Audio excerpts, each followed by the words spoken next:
All right, good morning, team. Thank you all for being on our daily Zoom call. Still see some people jumping on, but we'll go ahead and get started because we are obviously recording. People will be able to check this out later. Ron's ready to go. So Ron, before we jump into all the stuff we've been talking about every day, you and your team have organized a food drive for an organization here in town, right? Why don't you tell us a little bit about that so everybody's aware of it? It's called Felt Feeding Empty Little Tummies, and we have been down at the Sarasota office and have been at the Bradenton office, and we have been at our home office. Okay, and, so what sort of stuff are they looking for? When do we need to have it dropped off by? All that kind of thing. That would be May 15th. Katie, we need your help on this. Yep, that's it. Katie's setting it up. Okay. It has to be in by May 15th, and they want, there's a flyer right on the can of the items that they want. Okay. Awesome. Like dry goods and stuff like that. Okay, great. So I'll make sure Lauren sends that information out to the Sarasota office. We'll get it posted up on Facebook, but check that out. You know, it's great to be able to do something for other people. You know, a lot of people out there have a lot of uncertainty in their lives, and this is an organization that's going to help people that, you know, maybe you're struggling to put some food on the table. So check it out in both offices. Come by and make a donation if you can. All right, so when they called them, something was really, really interesting. Usually it's for feeding children, but the parents are out of work as well. So it's actually not just, it's feeding the whole family now. Right. So it's definitely going to a different level with everything that's going on. Yeah. Well, I appreciate you setting that up, and we're happy to participate in that. And I'm sure our team here in Sarasota will do a great job, and so will the Sarasota agents for the. So I've got some questions for you. I know Jamie has some questions for you. And then, of course, we'll have some just general conversation and Q&A with the group as we go on. But let's start off and talk a little bit about, you know, your history with our company. So you're one of our founding members, along with Greg and Joanne and Mike Polachek. And you guys founded Keller Rims on the Water in Bradenton back in, what was it, 2004-ish? Yes. Okay, so right. 2006 actually we opened. Okay, 2006. So which is the beginning of the downslide. Right. So we opened a market center when the market was crashing. Yeah, and that's one of the reasons I was looking forward to having you on here, is you can offer kind of a perspective of what you guys were going through then versus what we're going through now. What are some things that you did in your business then and are, I assume, doing now to make sure that you kind of weather the storm and not just survive it, but thrive through it? Because I know when the market did turn back in, you know, 2011, 2012, Keller Rims on the Water was really set up to be successful and a dominant force in the marketplace up there, and allowed you to launch down here in Sarasota as well. So just tell us a little bit of what your perspective is around all that. Well, what we had to do is we had to cut expenses, and Joanne was a warrior as far as expense, like she still is, and Greg. Yeah. You know, they watch every penny. You've never experienced that, have you, Kieran? Me? Yeah. Greg takes a look at the books every month. We have a couple conversations around it. There you go. I think we'll be getting a little bit more focused around it now that, you know, we're going through what we're going through. But yeah. Sure. I mean, we were very, very passionate about having the market center being successful, even though we were going negative, you know, cash. We went upside down about $150,000 at one point. So we did a cash call, and we lost all the other owners except Joanne and I, and Greg and my wife, and Mike, Joanne cut expenses, and we all pitched in. I was helping her at the office with recruiting agents. I mean, doing everything possible to stay open is really what it amounted to. So it's very. And what about in your real estate? Time. So what about in your real estate business? Because obviously you were an owner in a market center, so you had that hat you were wearing, and you know, we all have you to thank for that. But what about in your business? Because you were still a mega agent at that time, running a real estate team, right? So what kind of changes and adjustments did you make in your business to make sure that you were still successful and were set up for success as the market shifted back to a better condition? Well, yeah, at that time, basically you had two choices. Either you could go after foreclosures, REOs, or you could do short sales.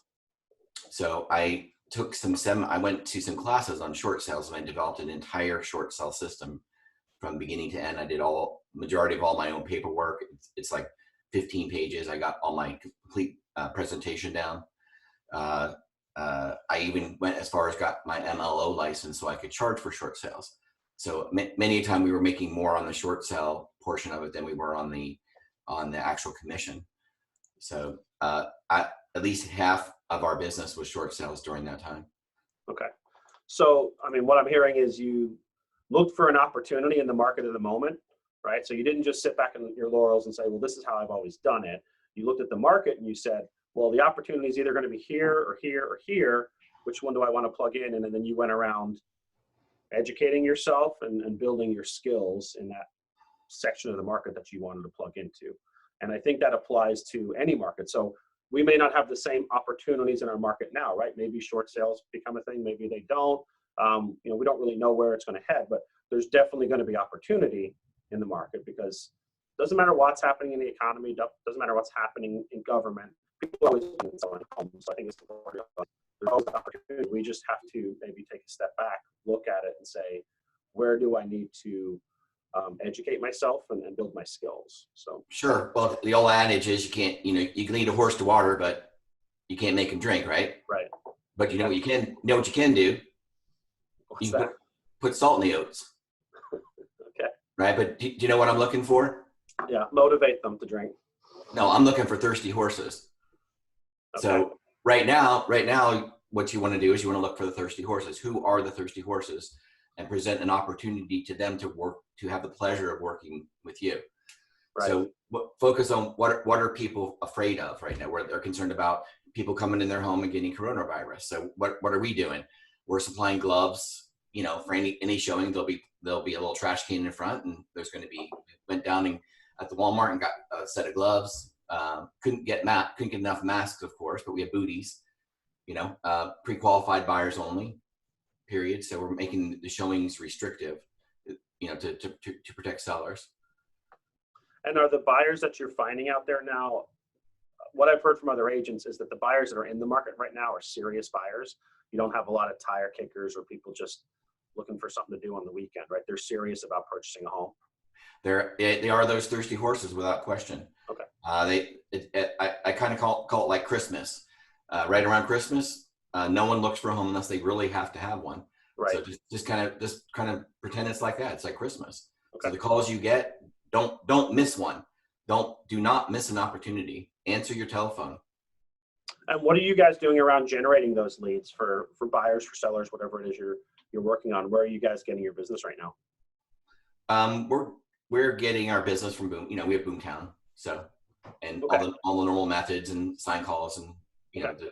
For those of you who don't know, Boomtown's a platform that basically runs ads on Google AdWords and Facebook to generate leads for you. So if you're not using a platform like that, well, you can do that in command. And we talked about that a lot yesterday on the call with Stephanie, and she's going to be doing a class to show you how to do that. So I think social media is a great way. That's kind of why we had the call yesterday to generate leads right now, because people are at home more, right? They're not out and about. They're on their phones, they're on their computers. So that'd be a great way to connect with people. Jamie, I know you said you had some questions for Ron this morning. Why don't you jump in and chat a little bit with him? Hey, Ron. Hey, Jamie. How are you? Awesome. Good. My question is, we see two types of people, some people that pull back and some people that push forward. But I guess my question to you is, what made you want to take a risk during the time that you took it? What was that about? Well, and in my heart, I'll just tell you a little story. I sold Tom Blakely a home, and he bought my listing, and he told me, man, you had me sweating. He called me up the next day. You had me sweating. I kind of squeezed another $5,000 out of him, and he said, you ever hear about Keller Williams? And I said, well, I'm really, really happy at Remax. So I know, I said, I would only be interested in a brokerage as if I would have had some ownership. And he said, well, matter of fact, I'm opening the new Tampa office. I'm looking for a partner. So I went down, I was skeptical, of course, and I went down and I met with him and I saw the mission, vision, and values. And right then, back in 2003, I knew that this would be the #1 real estate company in America. I opened the Keller Williams in New Tampa. I was the OP up there. And I wanted to bring that same culture to Manatee and Sarasota County. So that's what made me decide to do it. Honestly, I felt spiritually led to do it. Wow, that's amazing. And I know when you reached out to Joanne, she tells the story about when you reached out to her, but what made you reach out to her? What qualities about her stuck out to you to have you reach out to her? We were in ALC together, and she was someone that wouldn't be afraid to speak up and get things done. So she's a doer. There's no fear in that woman. I love that. Oh, so we're right aware. now, What's that, We're Kieran? very aware. Yeah. you use the right word, warrior. That's for sure. So, if you were to give the agents, and even the agents that are listening that are in other brokerages, your top 3 pieces of advice right now, what would it be?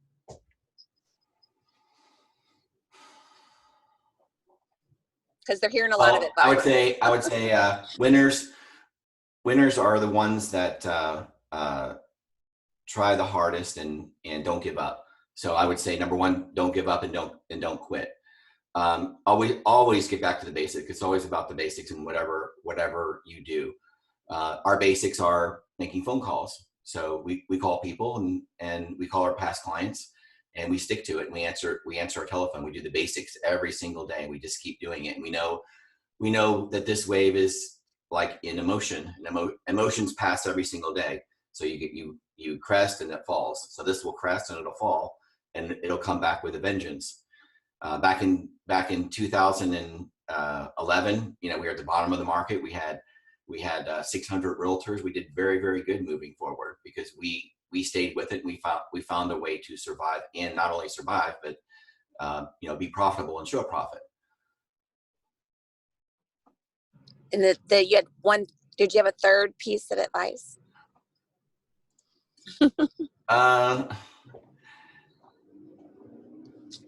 Yeah. And take every day, get up and smile, and count your blessings and change your posture, because the only thing that you have is this day. So enjoy it, enjoy the day, and enjoy the moment, and love what you do, because I do. I mean, I love what I do. I love every part of it. I love being self-employed. I love talking to my clients. I love being successful, no matter how difficult it is. The last 2 weeks we've been holding deals together like banshees. So we had 10 deals on the books, and we held all of them together, and we're all shaky. It was nuts. We had talked everyone off the shelf. The things that we accomplished in the last couple of weeks were just absolutely amazing, holding deals together. So. That's so good. And to all the new agents, I know we've got a lot of new agents that have been listening to these calls. Some of them are having a lot of mixed emotions about the market and in real estate. What would you say to them? Stick with it. Now's a great time for education. Educate yourself, because you're only as good as your preparation. So prepare yourself for the wave of opportunity that will be coming in a couple months. Learn. Just soak it up like a sponge, and practice. Because the business is only 2 things: leads and presentation. That's all that it amounts to. So practice on how you're going to figure out how you're going to get your leads, and then practice on how you're going to present to them. Okay, awesome. Thanks. Thank you. You're welcome. And Ann Edwards from Bradenton. So Ron's our first guest on these calls we've had from the Bradenton office, and we're excited to actually have a lot more of them scheduled coming up. But Ann, I know you wanted to jump in and chat a little bit too, so please do so. Yeah, I think that was a really great segue, Ron, because you said it's about practice and presentation, and you are multifaceted. But one thing I know you've been called since I showed up at the office was the king of overcoming objections. For those folks that are afraid of picking up the phone, or maybe feel like it just rolls effortlessly off of your tongue, how did you get to be so strong in those conversations and those presentations? Well, it took many years of practice. I came from Las Vegas. So in Las Vegas, I was in telemarketing for 11 years, and I learned I learned that, again, it is all scripts and dialogue. So I had a script every day. I had a script that I would read, and 55% of communication is tonality.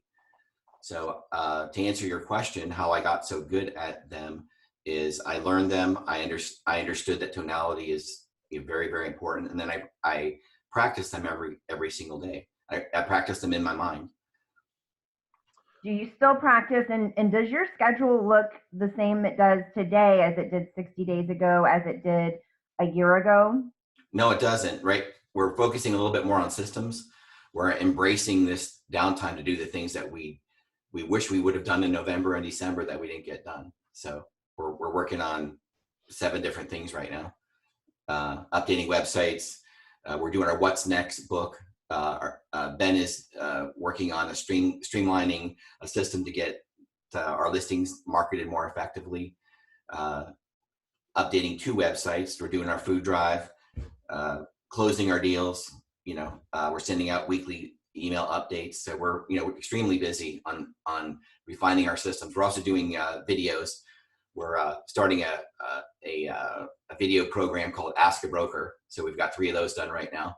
It'll be kind of funny. So my personality. Ask a broker. All right. They should be they'll be hitting Facebook here in about another week or so. So we've filmed 3 of them so far. Right, Bill?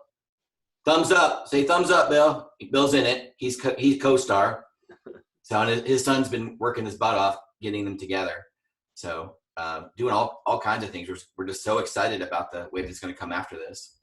That's awesome. Be ready. I love that you guys are staying in activity right now, because I think there's a lot of there's a big risk that agents might say, well, the market's a little funky, things are slowing down, I'm going to kick back and see how this plays out. I think it's so important, more so now than ever, that you do stay in activity. So you're probably not going to be able to do all the same things you've been doing. So pivoting a little bit and finding, well, how do I service my clients virtually, like Laura wrote and her team have talked about, or Nikki have talked about, or like Ron saying, hey, there are some things we really want to get to in our business that have been on the back burner.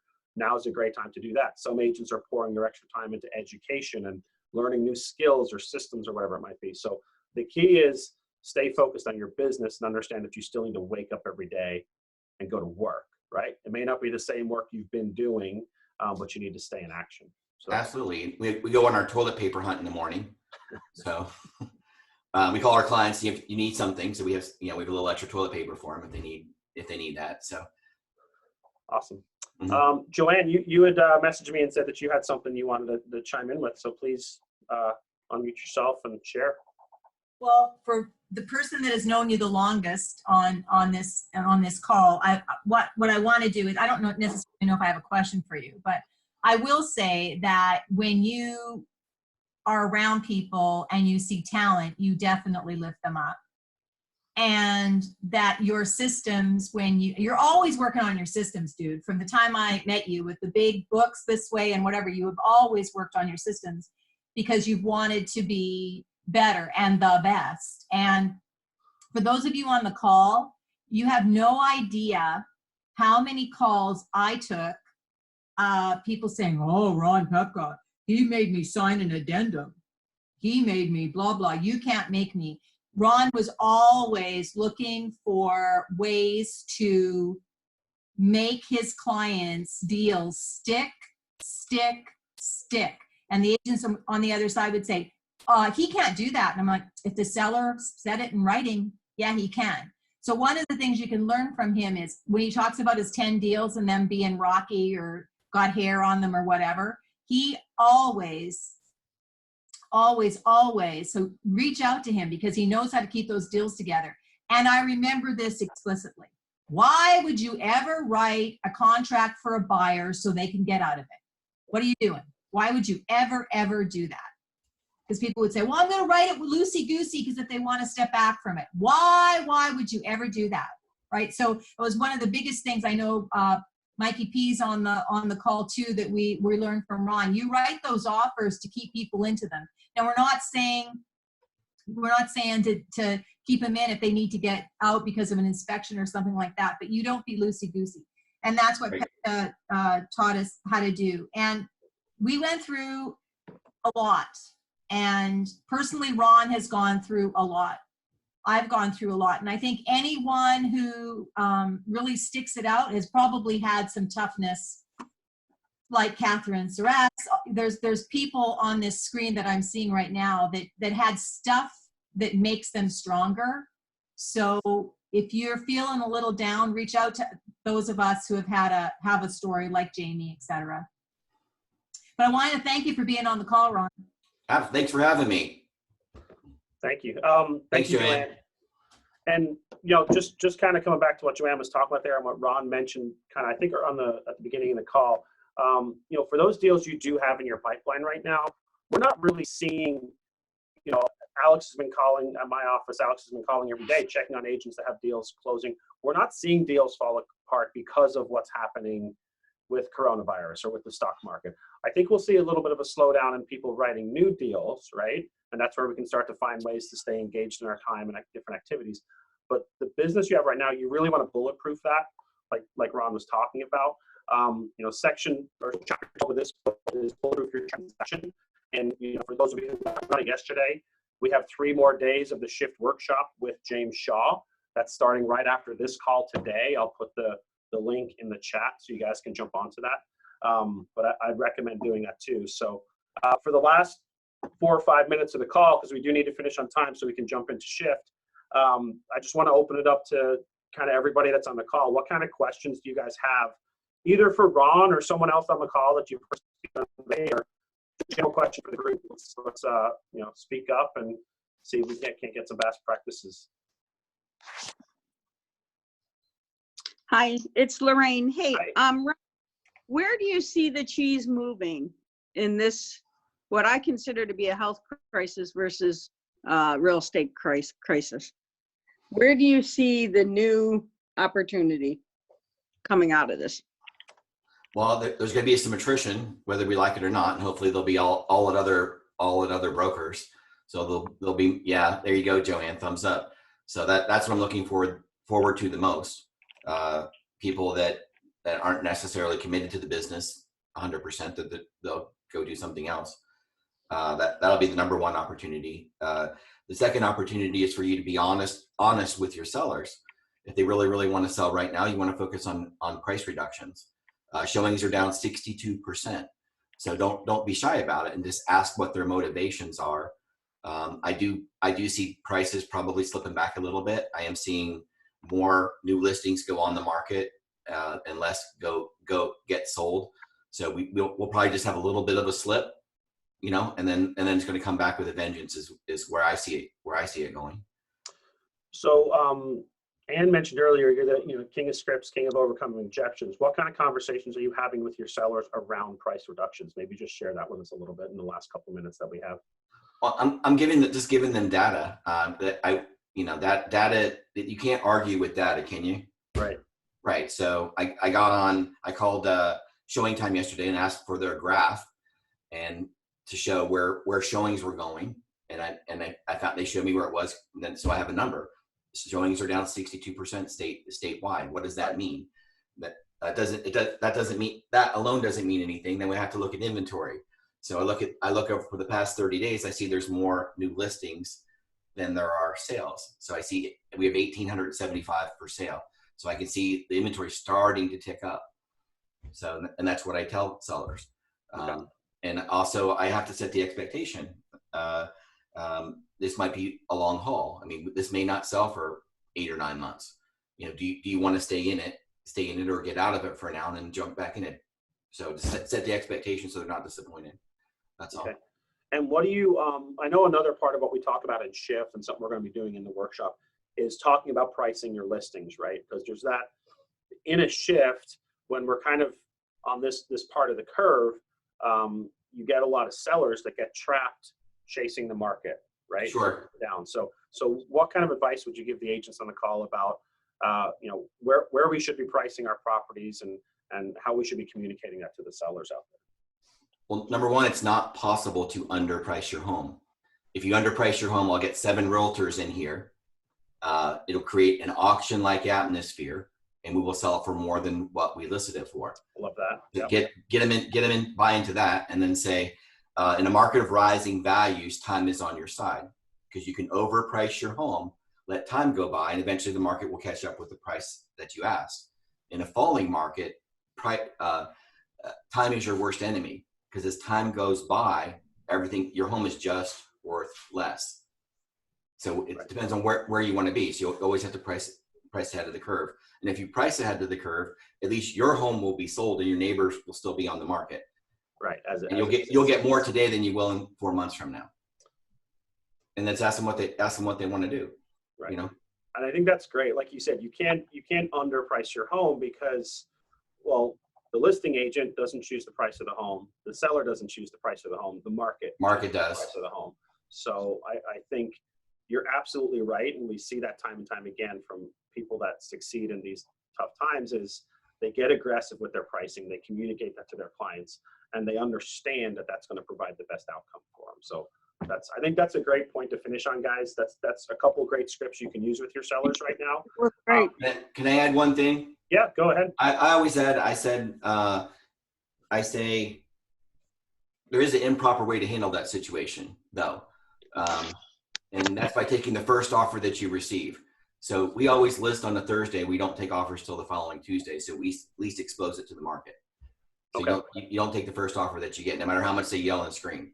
Right. Okay. So I wanted to Lorraine, add that. you wanted to add something, Lorraine? Thank you. It was a big thank you. That was great. That was great strategy. Thank you so My much. pleasure. Thank you very much. Appreciate All right, guys. you. So thank you so much to Ron, Joanne, and Jamie, everybody that participated this morning, all of you guys that had questions. We are jumping into shift in 1 minute. So the link for that is in the chat. Go over there and grab that link if you want to join us in the shift workshop. I'll leave it up for a second and we'll see you all on there and we'll see you all tomorrow morning. Have a great day. Thank you.